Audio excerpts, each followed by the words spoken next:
যারা Facebook YouTube ব্যবহার করেন তারা নিশ্চয়ই নিজেদের সোশ্যাল হ্যান্ডেলে এমন একটা ভিডিও ভেসে আসতে দেখেছেন যে কিছু যুবক একজন ভাসমান ব্যক্তিকে ধরে তার চুল কেটে ফেলেছে, তাকে গোসল করিয়ে একটি লঘু সম্বলিত টি শার্ট পরিয়ে দিচ্ছেন, সর্বশেষ তাকে একটা খাবারের প্যাকেট দিচ্ছেন। এমন ভিডিও আসলে না দেখে সামাজিক যোগাযোগ মাধ্যমে থাকার উপায় নেই, কেননা এসব ভিডিওর স্ট্রিম সংখ্যা লাখ লাখ বা কোটি কোটি ছাড়িয়ে যায়। এই ঘটনায় পুরো কর্মকাণ্ডের ভিডিও আকারে সামাজিক যোগাযোগ মাধ্যমে পোস্ট করা হচ্ছে, সেসবের কোটি কোটি ভিউ হচ্ছে। মানুষ আগ্রহ সহকারে দেখছেন যে ফুটপাতে পড়ে থাকা এসব মানুষের পরিচ্ছন্ন অভিযান।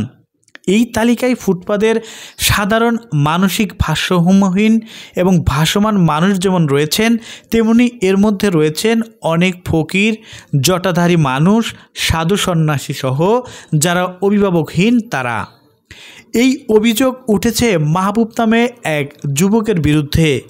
বলা হচ্ছে এই মাহবুব মানবিক মাহবুব নামে পরিচিত। এইসব কর্মকাণ্ডের নেপথ্যে রয়েছে তিনি। তবে এক ফেসবুক লাইভে এসব অভিযোগ অস্বীকার করেছেন তিনি। ফেসবুক লাইভে জুলকারনাইন সায়েমের শেয়ার করা একটি ভিডিও দেখিয়ে তিনি বলেন, এই ভিডিওতে যারা জট কেটে দিচ্ছেন সেটা তার টিম নয়। তবে জুলকারনাইনের এই ভিডিও শেয়ার করার পর তিনি ব্যাপক প্রশংসায় ভাসছেন। এর পাশাপাশি কিন্তু কিছু সমালোচনাও রয়েছে। মাহবুবের নাম ব্যবহার করে অনেকেই এসব কাজ করছেন। তিনি বলেন, ইদানিং আমাদের কাজগুলো অনেকেই সমালোচনা করছেন, ট্রল করছেন। আমরা অত্যন্ত কষ্টের সঙ্গে জানাচ্ছি যে আমরা হয়তো এই কাজটা আর বেশি দিন করতে পারবো না। আমরা হতাশ হয়ে যাচ্ছি। এত আজে বাজে আমাদের কাজ উপস্থাপন করছে যা বলার বাইরে। অবশ্য প্রশ্নবিদ্ধ হওয়ার কারণ আছে, এখন অনেক টিম বের হয়েছে। নিজের এই কাজ শুরুর কথা বলে মাহবুব বলেন, আমি যখন 20 সালে এইচএসসি পরীক্ষা দিয়ে ঢাকায় আসি তখন এই মানুষদের জন্য কিছু করব ভাবছি, তখন এটা করেছি।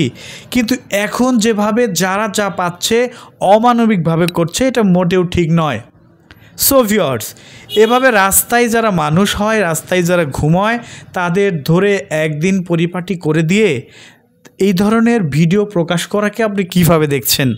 আপনার নিজের সুপরিকল্পিত এবং সুচিন্তিত মতামত জানিয়ে কমেন্ট করতে পারেন আমাদের কমেন্ট বক্সে।